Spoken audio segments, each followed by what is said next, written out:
Well, I'm just really excited to just share how God is using Sandals in East Africa, of all things. When I first came on to staff as the marriage minister 3 years ago, I was contacted by a local pastor in Kenya who was basically just surfing the web, looking for any kind of help he could find with marriages. I guess they were having like a marriage crisis there in Kenya, and he wasn't knowing what to do at his church. So we began emailing back and forth and talking about how I might be able to help him, and he really wanted me to come to Africa to teach him some marriage classes and stuff, and I said, William, that's not going to happen. So I said, how about we Skype, and I can get with my wife and you and your wife, and we can teach you some stuff, via Skype. And he emails back, he says, Gary, I don't know what this Skype is, but I'll find out and I'll get back to you. So over the last 3 years, we've developed a relationship with them. I would ask William, I said, William, how did you find us? How did you look us up and find us on the internet? And he just looked at me and he says, Fran, don't you understand how the Holy Spirit works? And I'm like, wow, that was so eye-opening for me just to see, what he prayed about this. He was searching us out, and it was truly the Holy Spirit that brought us together as a team to begin teaching him and Eunice, his wife, how that, marriage needs to work. Men needed to learn how to respect and how to honor their wives. And that is just not something that happens in their culture. For us to teach them our marriage 101 right here that began right here at Sandals. So they have all of the information that is accessible to our congregation here at Sandals, and now it's already being spread into Kenya, which is so exciting. Soon, this next year, they're going to be taking it into Uganda.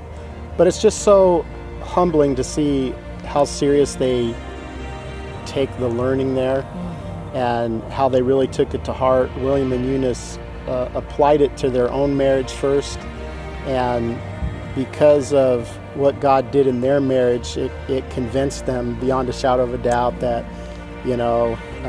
Fran and I and Sandals were the right people to be teaching them, and this was the right class that he wanted to take to his people. We had a lot of cultural things that we worked through, because William would just say, Gary, we just don't do that in our country. We were just amazed, because we have so many resources here in our country for marriage, and people just really take it for granted, and they don't really use the resources they have to improve their marriages, and to see them take every little resource that they get and just apply it and take it seriously.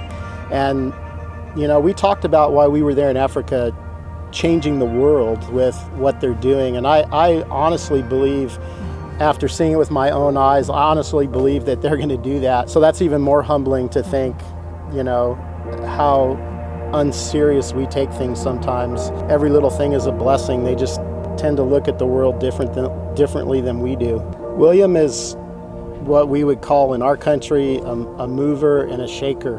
When you have a lot of poverty, you have a lot of needs, and he's a guy that goes out and gets the needs met. Every aspect of the training that he gets, he wants to pass it on and create leaders, but that's the kind of person he is. Like I said, he makes things happen there.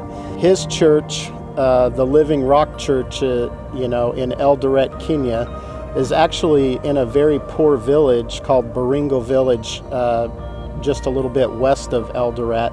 The main mother church has now planted 3 other churches in 3 other villages.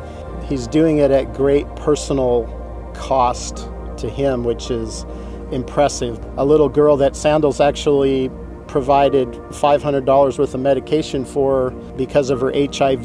We got the chance to baptize her. And here at Sandals, we have these cool little tubs with clean water, and it's warm, but, this is just pure mud. They just take it so personal. And a lot of the African people are afraid of water. They don't know how to swim, and it was just It was just a testimony in itself that they would get in the water. We found out that because of our visit and because of some of the things that we were preaching and teaching, that 5 more people in his churches have come to know the Lord, and they're scheduling another baptism ceremony. So it was really neat that Sandals was part of all of that, making that happen for that church. William took the Marriage 101 and went out into a village and began to invite all of the pastors that are in that village. So it ended up with 20 people that graduated that class. When graduation came around, they did graduation when Gary and I got there. And this was a festivity. You would have thought that they were graduating with their masters from Harvard. Smiles bigger than you could imagine. This was just so exciting, but the exciting part is just to see William share the knowledge that was given to him, giving it out to other pastors in different villages so that their congregations can now change. They're wanting to take the challenge of changing their world, beginning with these marriage classes and then moving on into marriage mentoring, evangelism, discipleship. They're so wanting to change their world that way. The stuff is routine for us here. The stuff is really routine, and we take it for granted. Yet God had a plan that if Sandals is willing, I can take this even as far as East Africa and use it.